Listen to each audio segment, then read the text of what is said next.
Alléluia. Voilà, je voudrais lire avec vous deux textes de la parole de Dieu.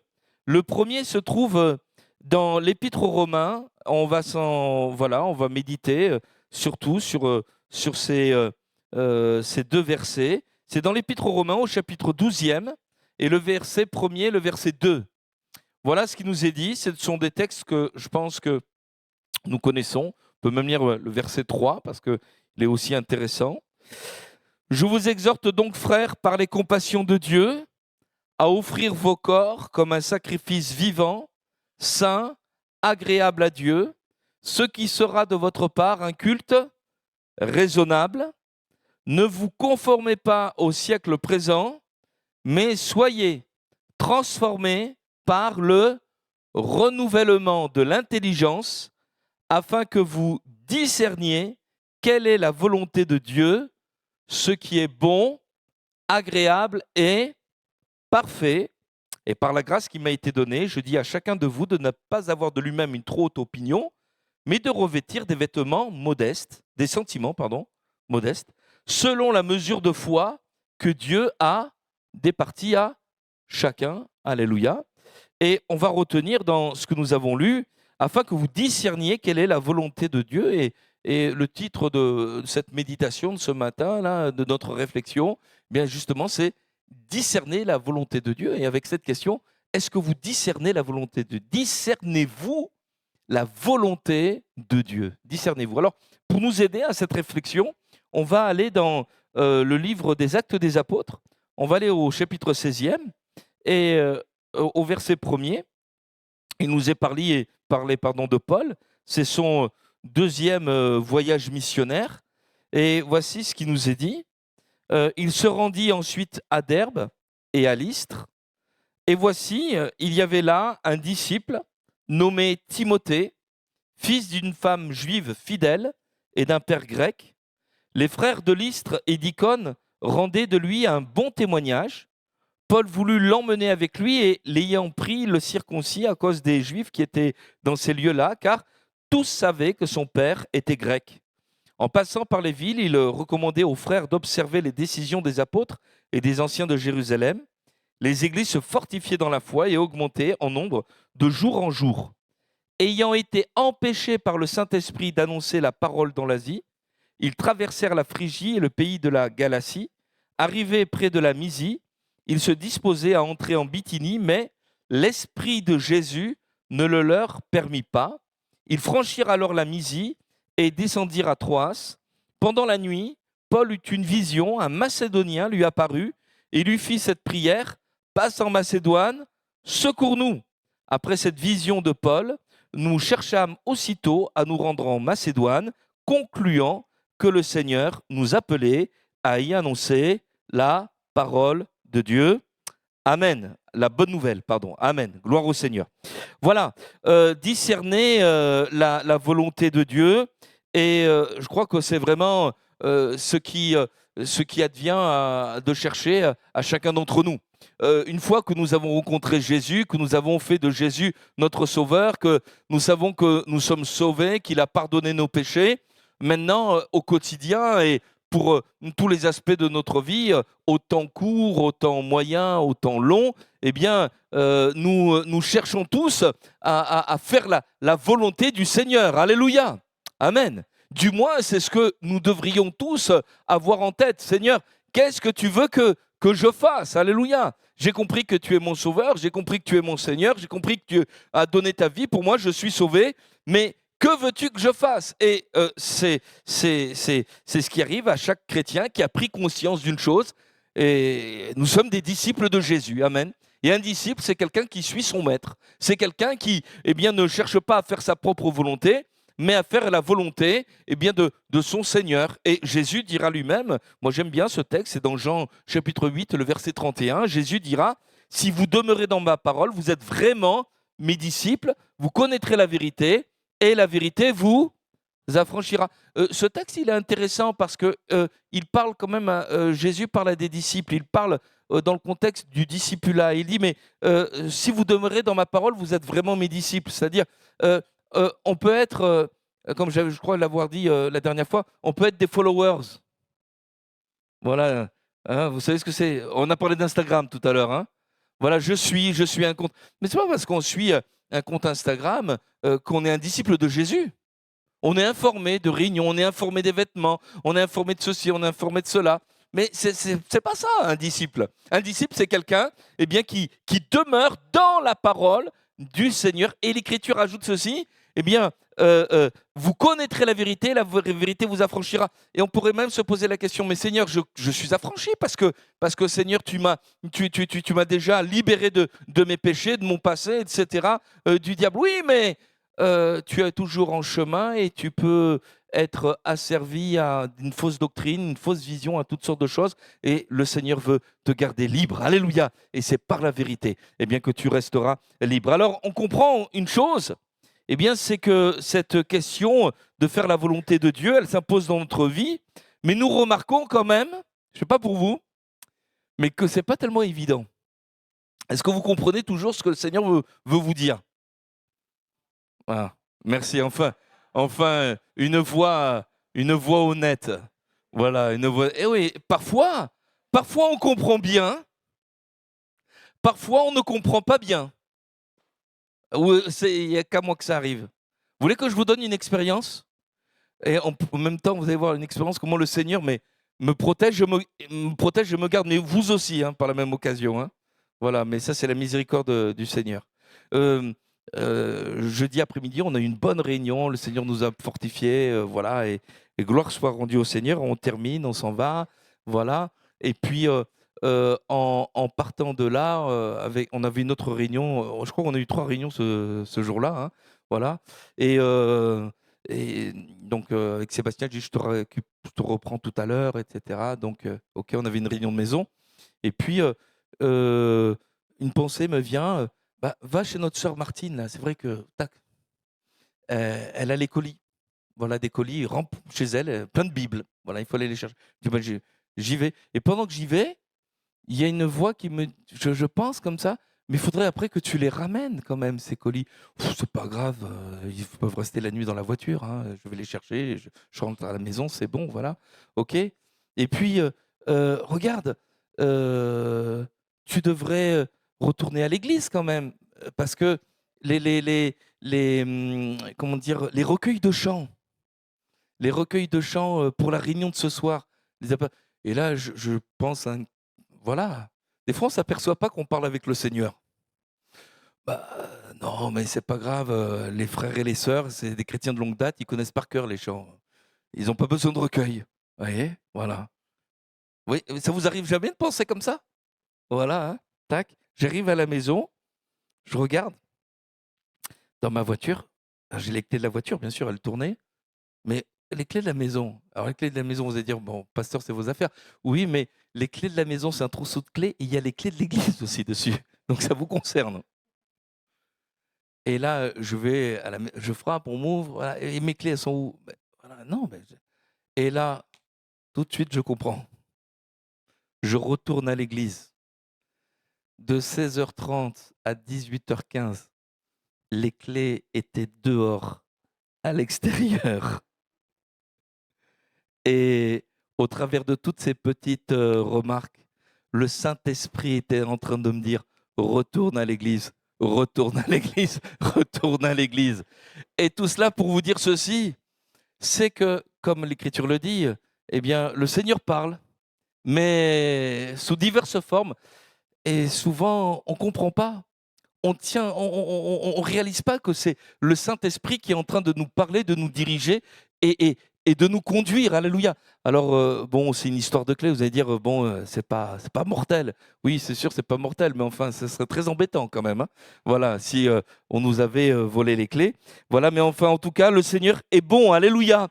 Et nous voulons bien comprendre une chose, Seigneur, comment est-ce que je vais faire pour comprendre ta volonté. Et d'ailleurs, l'Écriture nous dit discerner la volonté de Dieu. C'est-à-dire, il doit y avoir un examen quand même. Discerner la volonté de Dieu, c'est-à-dire comprendre, examiner. Et on va voir ensemble que pour comprendre la volonté de Dieu, vous savez, peut-être certains d'entre nous sont venus à l'église ce matin, ce dimanche matin, Peut-être que certains n'ont pas lu la parole de Dieu de toute la semaine, n'ont pas même prié, ont dit mais c'est pas grave, je vais à l'église, il va y avoir des dons spirituels, il va y avoir la prédication de l'évangile et Dieu va me donner des directives pour ma vie, il va me faire comprendre quelle est sa volonté pour moi. Je voudrais vous dire ceci, mes frères et sœurs, c'est pas comme ça que ça se passe. Mais pas du tout. Pas du tout.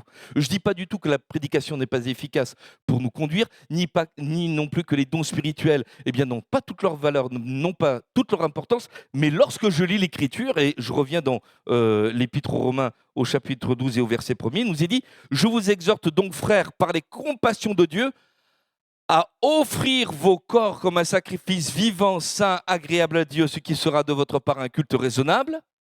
Ne vous conformez pas au siècle présent, mais soyez transformés par le renouvellement de l'intelligence, afin que vous discerniez quelle est la volonté de Dieu, ce qui est bon, agréable et parfait. » Et si on se comprend bien, et si on suit bien, ce que l'Écriture est en train de nous dire, l'apôtre Paul est en train de nous dire ceci: avant que tu discernes la volonté de Dieu, il y a des choses qui doivent t'arriver d'abord dans ta vie.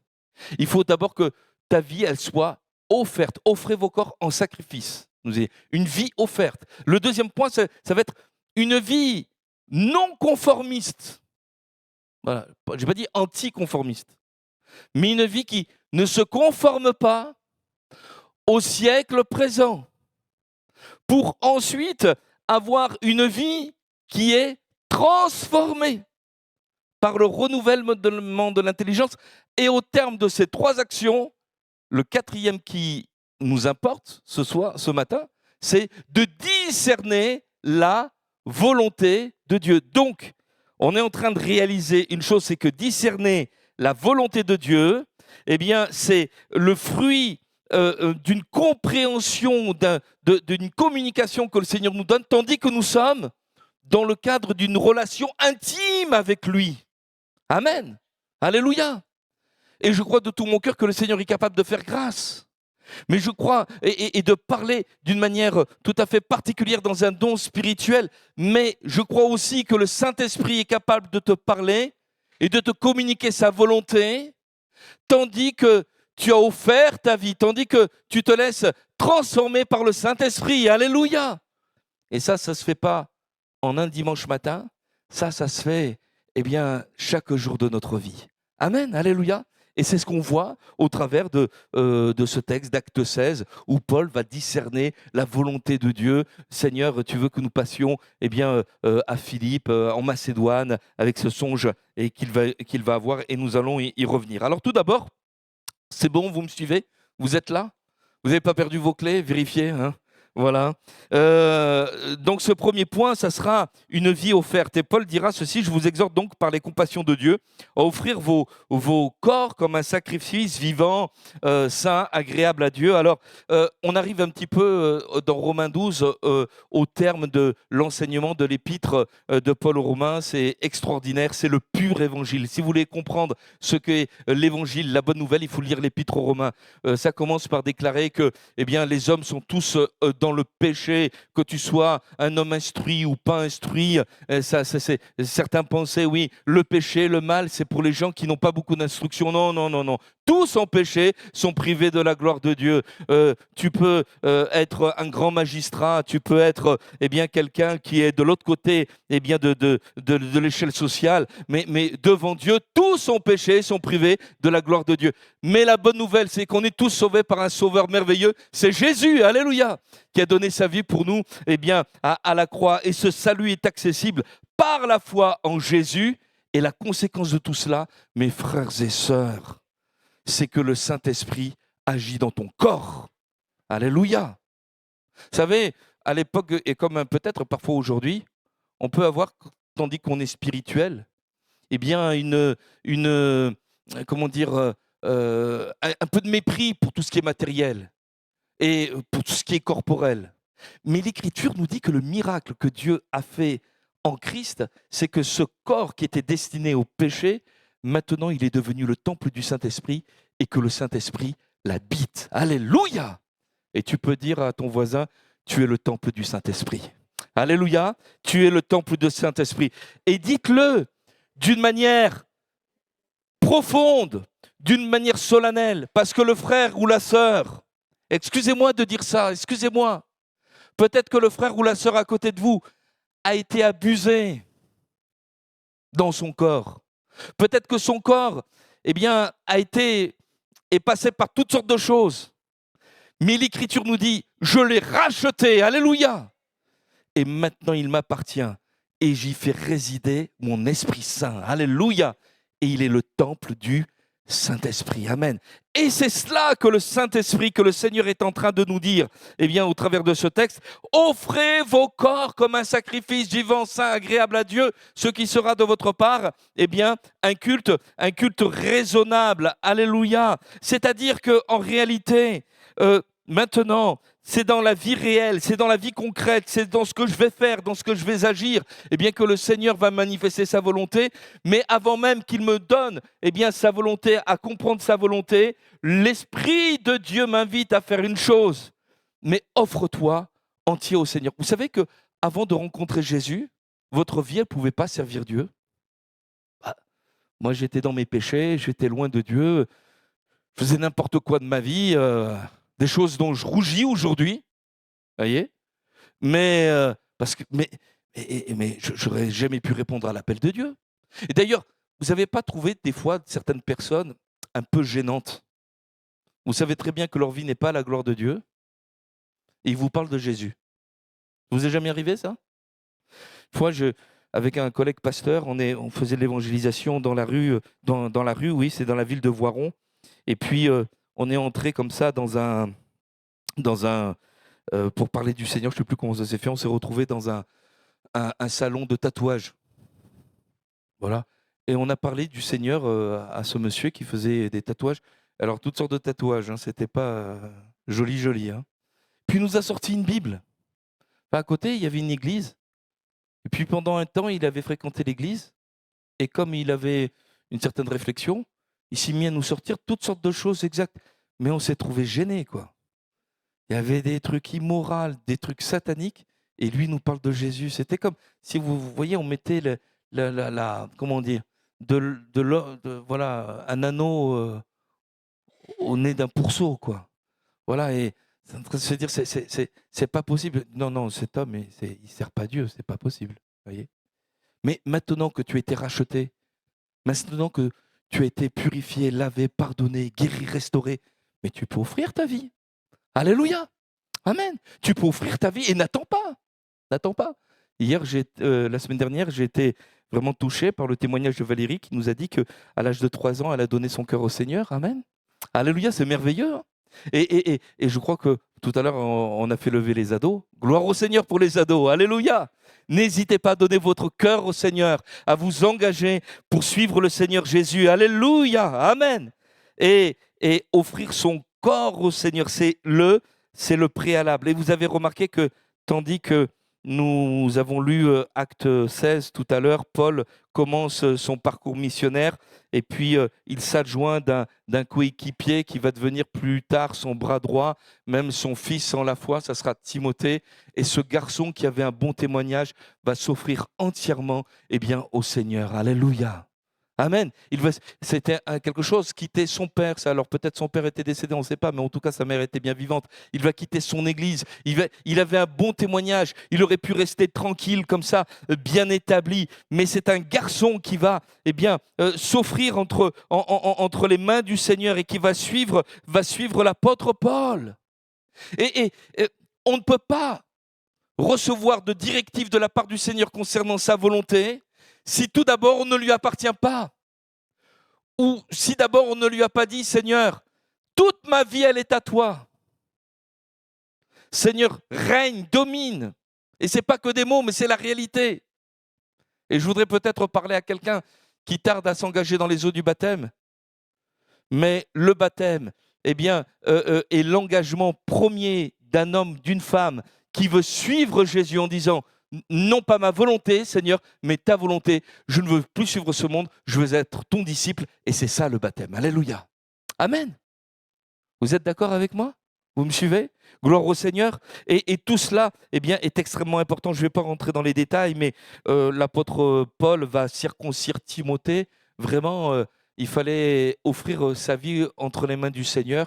Alors le contexte eh bien, nous fait comprendre que c'était pour ne pas être scandale parmi les Juifs. Timothée aussi était moitié juif, moitié grec, juif par sa maman. Et puis pour pas fermer les portes des synagogues et aussi pour ne pas comment dire, renoncer, faire comprendre qu'il ne renonçait pas à l'héritage juif, que l'évangile, c'est pas une création, mais ça vient de l'Ancien Testament, le salut vient des Juifs, etc. Bon, il y avait tout un contexte culturel et local, mais quand même, il a payé de sa personne.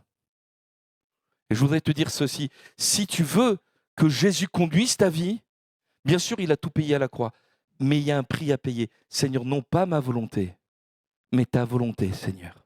Alléluia. Amen. Et l'autre point que je voudrais avancer, c'est que l'Écriture nous dit, donc je vous exhorte donc, frères, par les compassions de Dieu, à offrir vos corps comme un sacrifice vivant, saint, agréable à Dieu, ce qui sera de votre part un culte raisonnable. Ne vous conformez pas au siècle présent. Ne pas être conformiste. Alors j'ai dit tout à l'heure, on n'est pas des anticonformistes.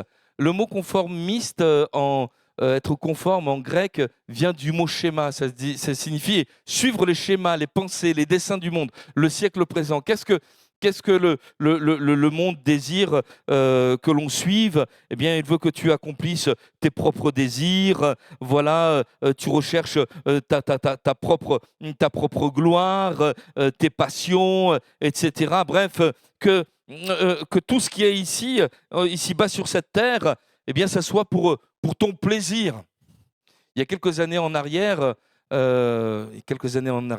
j'étais aux États-Unis, il y a longtemps. Hein. Là, j'y ai fait un stage pour le travail à l'époque, les études, pardon. Et merci Seigneur, c'est vraiment beau. J'ai rencontré des chrétiens là-bas qui étaient extraordinaires. Mais j'ai appris dans la société civile américaine un mot, c'était enjoy. Comment on le traduit? Profite?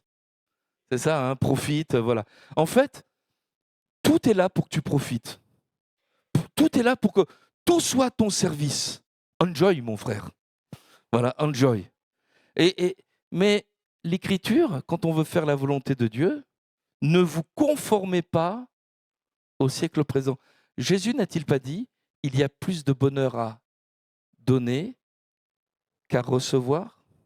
Eh ouais. C'est pas conformiste, ça. Hein. Il faut vraiment que le Saint-Esprit fasse une œuvre dans notre vie pour qu'on puisse comprendre que le véritable bonheur ne passe pas par l'accomplissement de mes désirs, de mes passions, etc., etc., mais par l'accomplissement de la volonté de Dieu dans ma vie. Et pour cela, tout d'abord, il doit y avoir un renoncement, et ce renoncement, il s'appelle la croix. Alléluia. Si tu veux eh bien, d'abord comprendre la volonté de Dieu, il faut non seulement eh bien, que tu t'offres et que tu puisses dire non, Seigneur mon Dieu, moi je veux que ma vie te glorifie, alléluia. Je veux donner ma vie pour quelque chose qui vaut la peine, c'est-à-dire pour toi, Seigneur, alléluia. Mais Seigneur, eh bien, change ma mentalité. Je ne veux pas que celle-ci soit polluée eh bien, par l'esprit de ce monde. Et peut-être que ce garçon, Timothée, avait-il eh bien, un avenir tout tracé, peut-être des projets eh bien, dans cette ville de Lystre où il était. Mais l'épître aux Philippiens au chapitre 2 au verset 22, Paul lui rend témoignage et lui dit « Vous savez qu'il a été mis à l'épreuve en se consacrant au service de l'évangile avec moi comme un enfant avec son père. » Alléluia. C'est-à-dire que nous découvrons dans le cœur de Timothée un désir de ne pas être un followers de l'apôtre Paul. Paul, je suis ton compte Instagram. Je sais ce qui se passe. Je suis au courant des nouvelles. Seigneur Jésus, je sais, voilà, je connais. Non, non. Un garçon qui eh bien, ne s'est pas conformé au confort de son temps, à l'avenir que lui donnait le monde dans lequel il évoluait, mais qui a dit, mais Seigneur Jésus, c'est toi que je veux suivre, alléluia, et même si je perds tout, en réalité, je gagne 10 fois plus avec toi, Seigneur. Alléluia, amen. Ça, c'est pas conformiste, hein. C'est pas conformiste. Dis-moi, Peut-être que le Seigneur te résiste. Peut-être que le Seigneur t'empêche de faire certaines choses. Voilà. L'évangile que je vous prêche là, du Dieu qui ferme les portes, c'est peut-être pas conformiste, peut-être pas ce que tu as envie d'entendre. Vous savez que parfois le Seigneur ouvre des portes, mais le Seigneur aussi, si on veut qu'on passe par le cadre de sa volonté, il est capable de fermer plein de portes.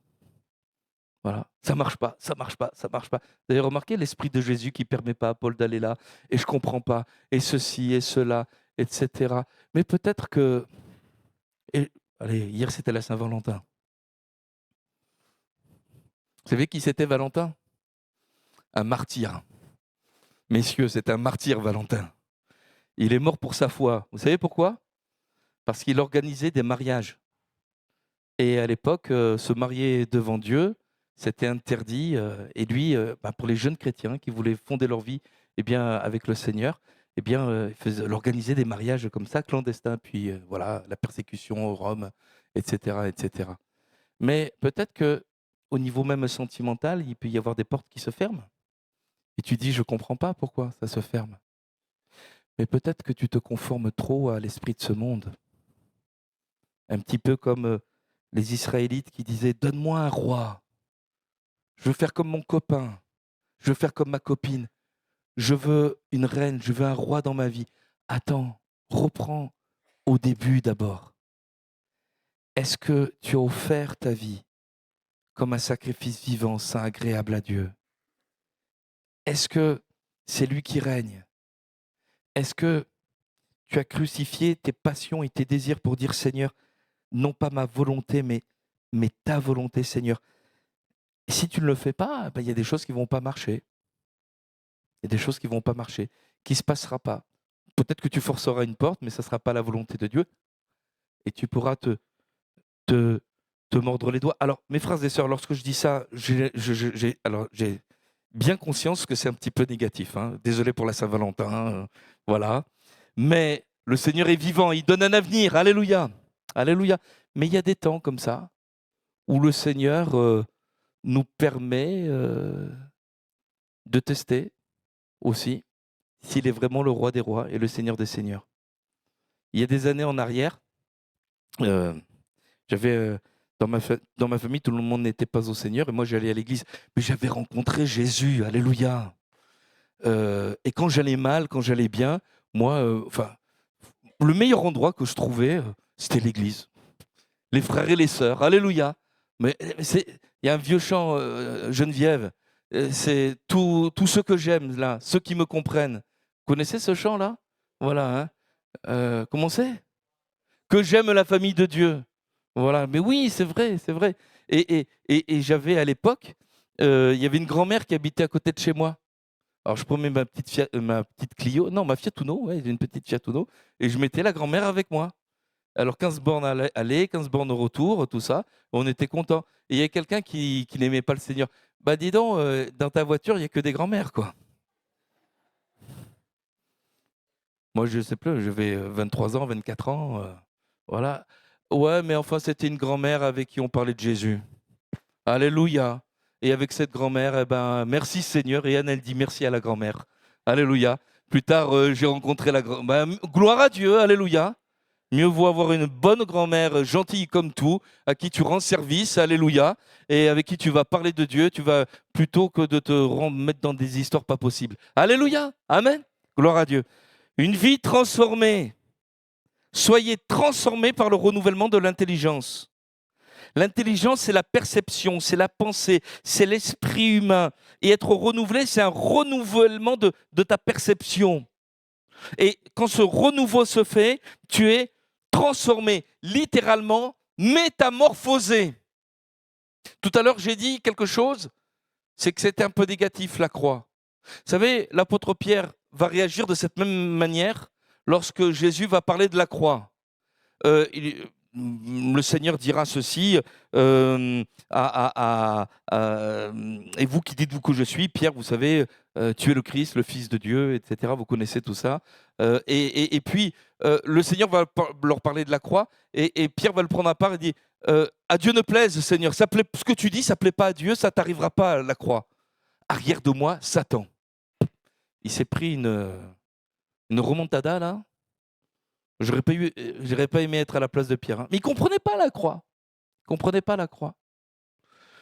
Et puis, une semaine plus tard, et on peut lire ça dans Matthieu chapitre 17, verset 2, le Seigneur prend Pierre avec lui, Jacques et Jean.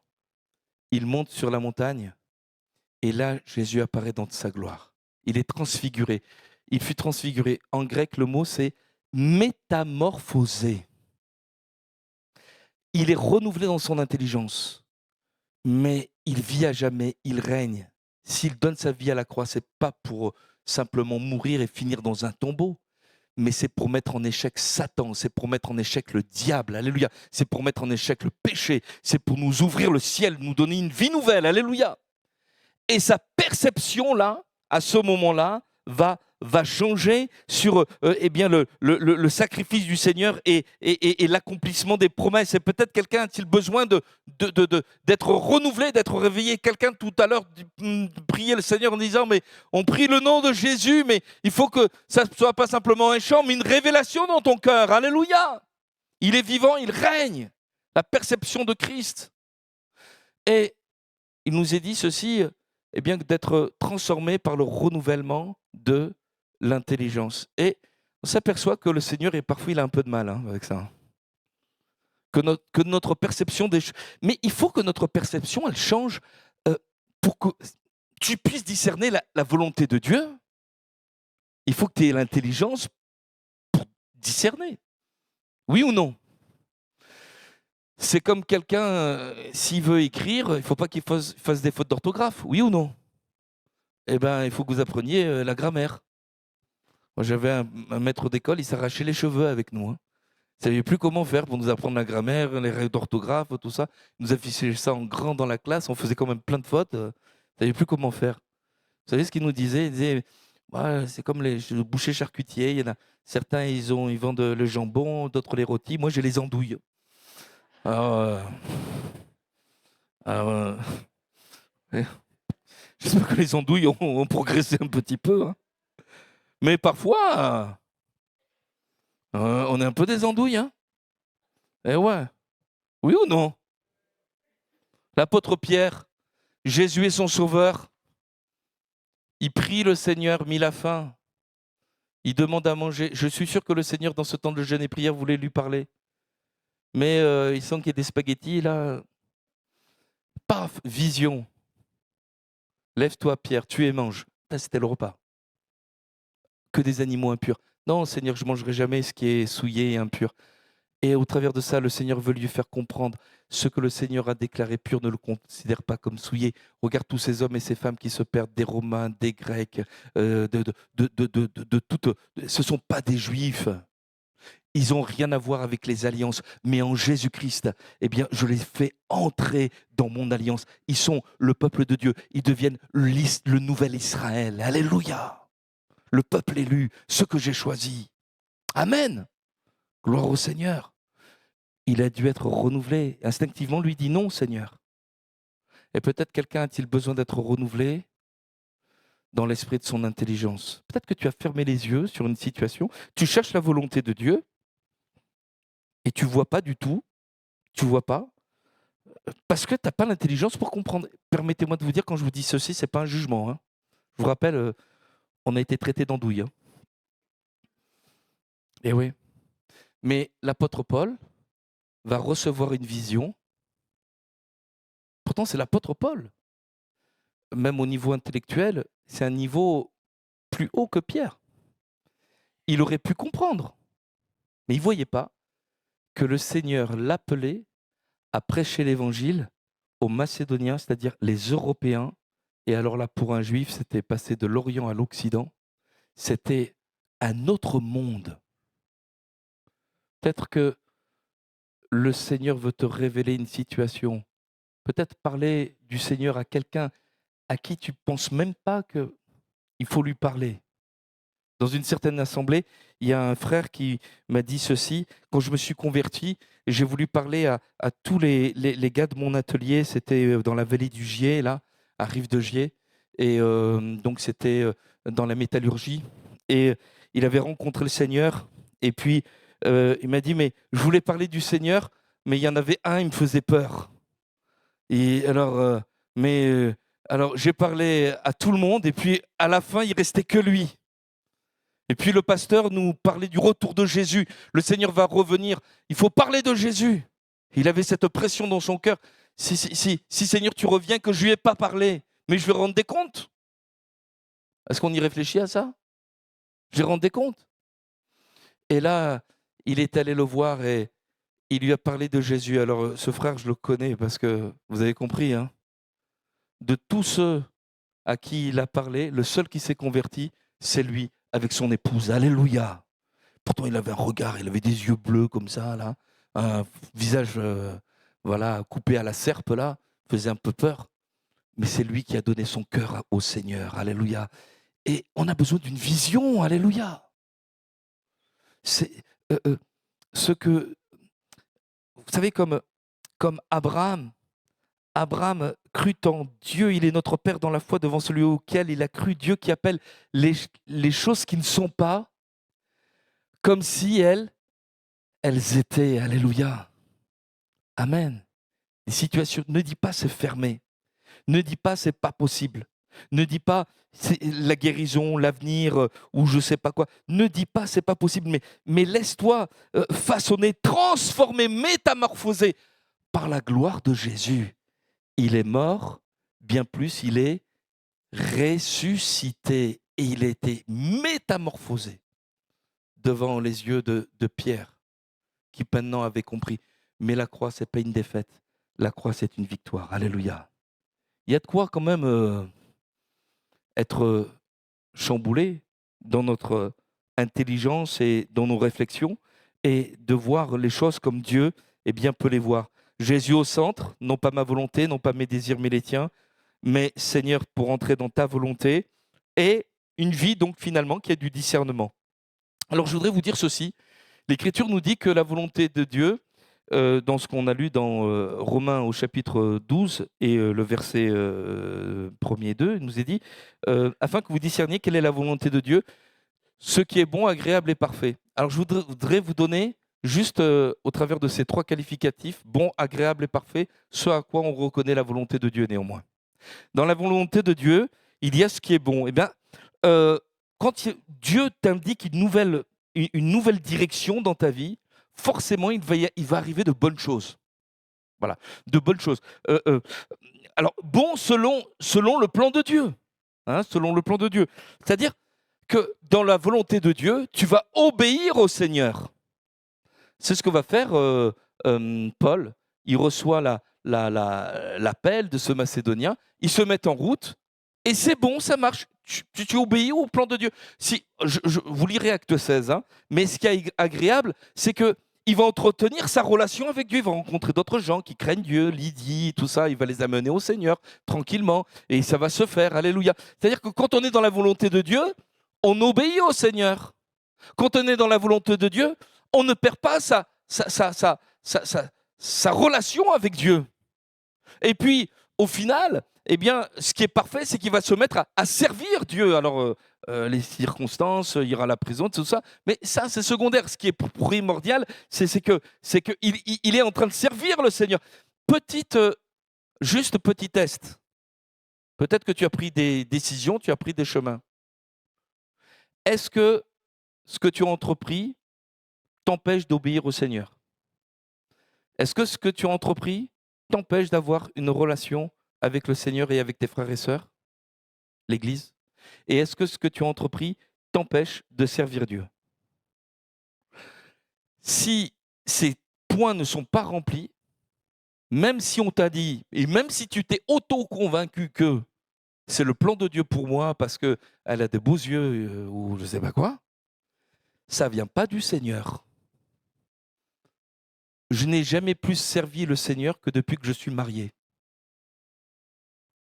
Le fait de me marier avec Anne ne m'a pas restreint dans le service de Dieu.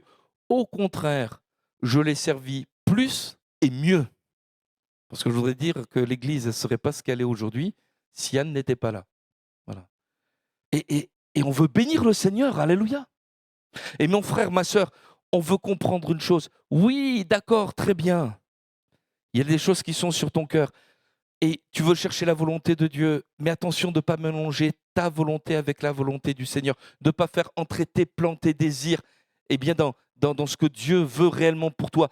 Comment éviter tout ça? Je reviens. Première chose, tu offres ta vie entre les mains du Seigneur. Alléluia. C'est plus moi qui vis, c'est Christ qui vit en moi. Je ne cherche pas mon succès, Seigneur, mais je ne veux pas me conformer au monde en cherchant ce qui va me valoriser. Non, mon but, c'est que toi, tu sois glorifié. Alléluia. Et puis, je me laisse transformer par toi. Parce que toi, Seigneur, tu vas faire des exploits. Alléluia. Là où c'est jugé impossible, fini, mort, toi, tu dis, je mets la vie. Alléluia. Alors, tu vas renouveler ma foi. Amen.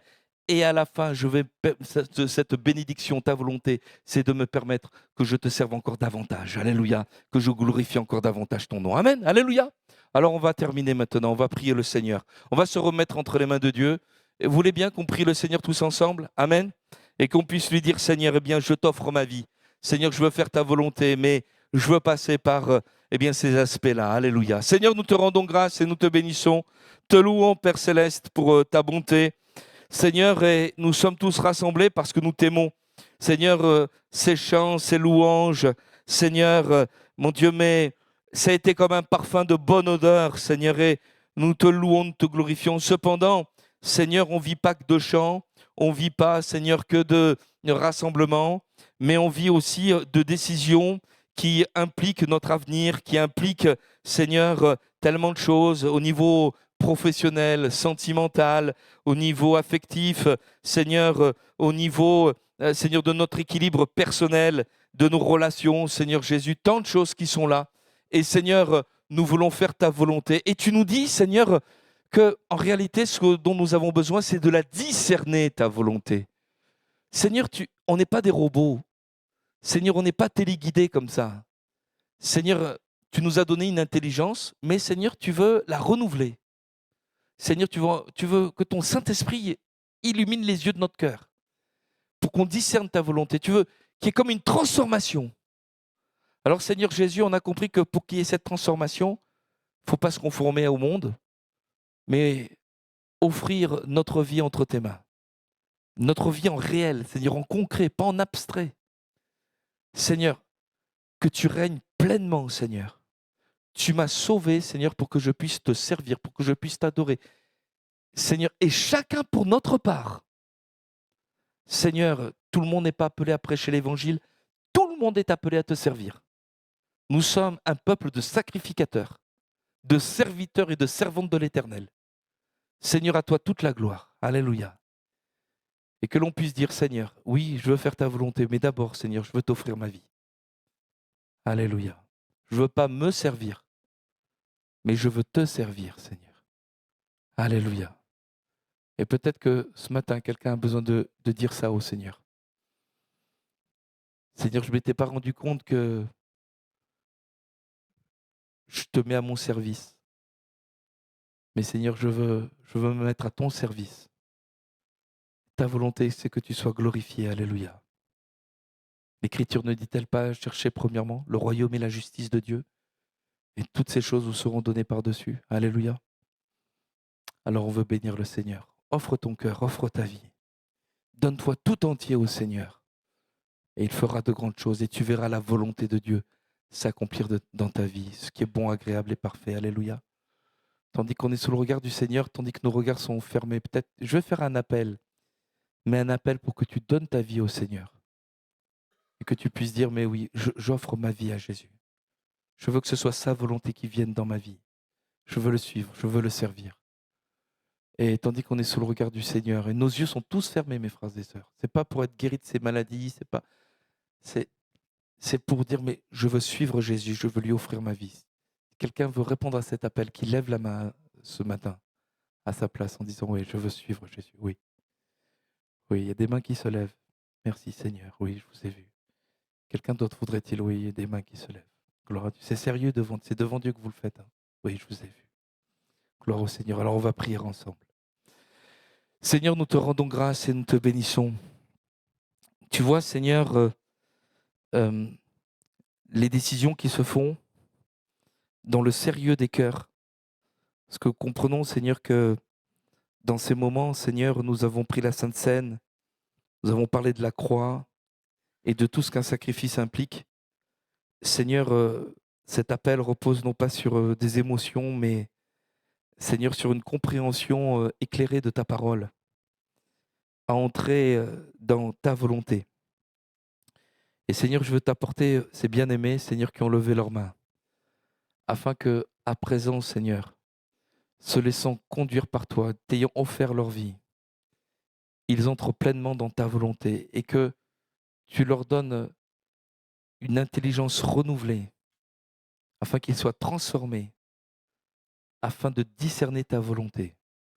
Seigneur, et nous comprenons que ce n'est pas simplement le fait d'avoir levé la main dans un culte, Seigneur, mais c'est une vie de disciple assidu qui se tient à tes pieds, Seigneur, pour chercher ta volonté. Et quand on est dedans, Seigneur, mais on ne peut être qu'heureux et satisfait, parce que ta volonté, elle est bonne, elle est agréable, elle est parfaite. Alléluia. Seigneur, que ton nom soit loué et glorifié. Je suis convaincu, Seigneur, que en entrant dans cette volonté-là, il y a des fers qui tombent, des chaînes qui tombent, des blessures qui se cicatrisent, parce que c'est ta volonté qui est faite. Seigneur, à toi toute la gloire, Jésus. Nous te remercions, Seigneur. Amen. Amen. Amen. Que Dieu vous bénisse. Alléluia.